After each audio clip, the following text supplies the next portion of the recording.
Una vez le dije a mi madre que me tenían que dejar gobernar a mí. Y ella, con esas miradas que tienen las madres que te atraviesan, me dijo, sí, sí, hasta que te creas imprescindible. ¿Este es el caso de Nayib Bukele? Vamos con ello.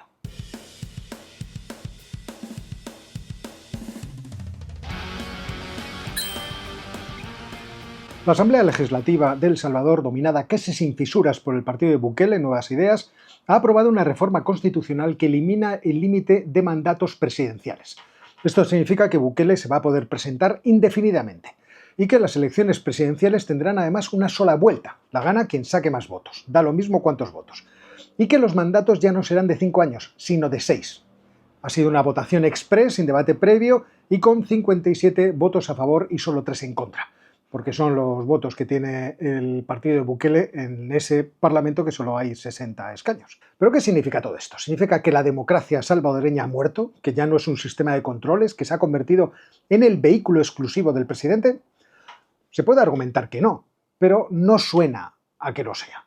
Y no lo digo como lo dice la oposición salvadoreña, que afirma que la democracia en El Salvador ha muerto. Dependerá de que haya elecciones limpias y verificables, pero es cierto que levantar garantías de que el poder esté limitado a mí no me parece una buena señal. Al menos para los que pensamos que el poder estatal es sospechoso de por sí y que por lo tanto debe estar constreñido por el Estado de Derecho, por las diferentes instituciones que lo deben controlar y, por qué no, por la sustitución de los dictadores que nos vamos dando a través del voto en periodos que estén claramente determinados. Pero es cierto que sobre esto de los límites a los mandatos no hay una opinión única. Algunos lo ven como una garantía contra el abuso de poder, otros como una intromisión en la voluntad popular. Por ejemplo, en España, a diferencia de lo que ocurre en muchas democracias avanzadas, aquí no existe ningún límite de mandatos para el presidente del gobierno. No lo existe en la Constitución de 1978 ni en la Ley de Gobierno de 1997. De tal forma que una misma persona se puede presentar una y otra vez tantas veces como consiga el respaldo del Congreso, porque nuestro sistema es parlamentario. Es el Parlamento quien vota al presidente. Aunque es cierto que la realidad política en España ha sido menos generosa que la ley con los candidatos. Solo Felipe González ha logrado superar las 2 legislaturas, gobernando durante 13 años, desde el 82 hasta 1996. Todos los demás presidentes, ya sea por decisión propia, por escándalos de corrupción o por insatisfacción popular, que es lo normal, han durado menos. Y eso da argumentos a quienes dicen, si el sistema funciona, ¿para qué cambiarlo? Pero hay quien argumenta que limitar los mandatos es en sí mismo directamente antidemocrático. ¿Por qué?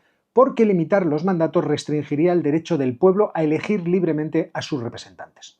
Y la democracia, en su forma más pura, implica que los ciudadanos deben poder votar por quien deseen, tantas veces como quieran, siempre que se respeten las reglas del juego.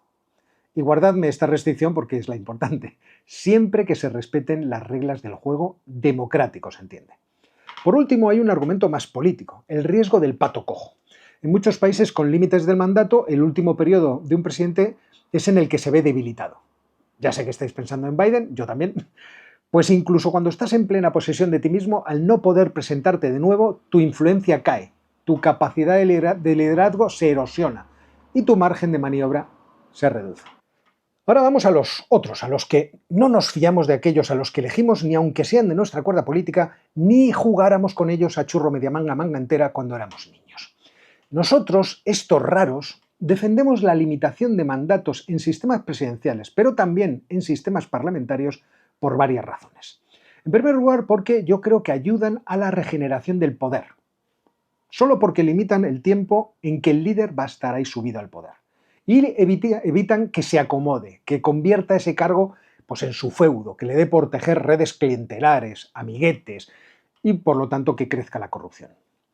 En segundo lugar, está relacionado con lo de antes, porque yo creo que hay que prevenir el abuso institucional, es decir, otra peligrosa tentación, más peligrosa que la anterior, que es la de manipular los resortes del Estado para perpetuarse y convertirse en intocable, incluso por el Poder Judicial o por las fuerzas de seguridad del Estado. Limitar el mandato, según esta lógica que yo defiendo, fortalecería los contrapesos y protegería la salud democrática. En la Unión Europea, por ejemplo, de 18 de 27 países imponen límites. Ahora bien, ¿asegura el límite de mandatos que la democracia florezca y que la corrupción no exista? Os pongo 2 casos. En México solo se permite un mandato y en Bolivia 2. Claro que en Venezuela se eliminaron los límites de mandatos y fijaos. Así que juzgad por vosotros mismos. Aunque la pregunta yo creo interesante es, ¿Bukele o el presidente X que estemos considerando controla además del Ejecutivo el resto de los poderes del Estado y por tanto los contrapoderes? Porque si es así, prolongar su mandato le da la oportunidad de controlarlos forever, descontroladamente, si me permitís la expresión. Porque sabemos que desde que Nayib Bukele asumió la presidencia en 2019, su liderazgo ha transformado muchísimo la dinámica política de El Salvador. Y muchos le acusan de haber creado una enorme concentración de poder alrededor del Ejecutivo y de haber debilitado la separación de poderes. El partido de Bukele, claro, es que obtuvo una supermayoría en las elecciones del 21, 56 de 84 escaños. Y luego redujeron el número de escaños a 60 en 2023 y el partido ganó 58 o 57 de 60, me parece que son, en 2024. Y puedes decir, bueno, eso es lo que quiso la gente y está bien. Esa supermayoría, sin embargo, le ha permitido al Ejecutivo aprobar leyes sin oposición, reformar la Constitución, destituir funcionarios. Sabemos que cuando llegó al poder Bukele, la Asamblea destituyó a los 5 magistrados de la Sala de lo Constitucional y al fiscal general. Una acción muy criticada como un ataque a la independencia judicial, pero que se justificó por parte del partido en el gobierno en que eran activistas que obstaculizaban al legislativo y que se excedían en sus funciones constitucionales, vamos, que hacían lofer y por lo tanto invadían las competencias del Ejecutivo y del Legislativo. Pero lo que sí es cierto es que la destitución de esos magistrados le permitió a Bukele pues, dominar la Corte Suprema de Justicia, particularmente en la Sala de lo Constitucional. Y ese mismo año, en septiembre, es cuando se reinterpreta la Constitución y se permite la reelección presidencial inmediata, allanando el camino para que Bukele se postulara y amparando la reforma que estamos comentando. Además, una reforma judicial forzó el retiro de los jueces mayores de 60 años, que, oh casualidad, logró reemplazar a los jueces aquellos por otros más afines al gobierno. Estas acciones han socavado la independencia del Poder Judicial y han generado el mosqueo de organismos como la ONU o la Organización de Estados Americanos, que a Bukele le resbala. Pero también de Estados Unidos. Bueno, de los senadores demócratas de Estados Unidos que también le resbalan a Bukele.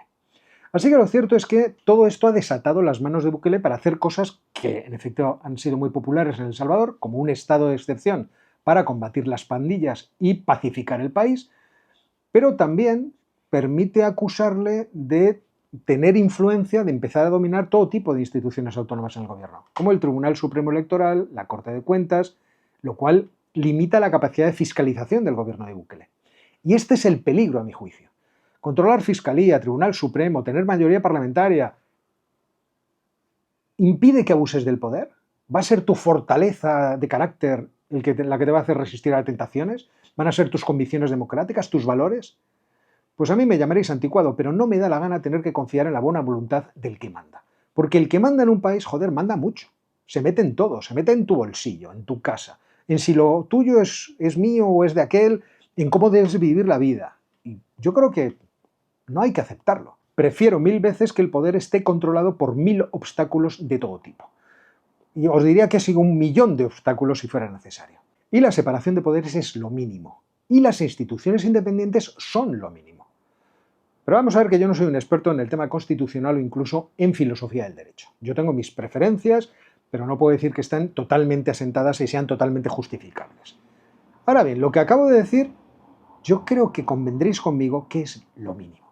Así que, en conclusión, que no cuenten conmigo para justificar la concentración de poderes, incluso cuando hay resultados en la gestión de un gobierno con los que yo puedo estar de acuerdo.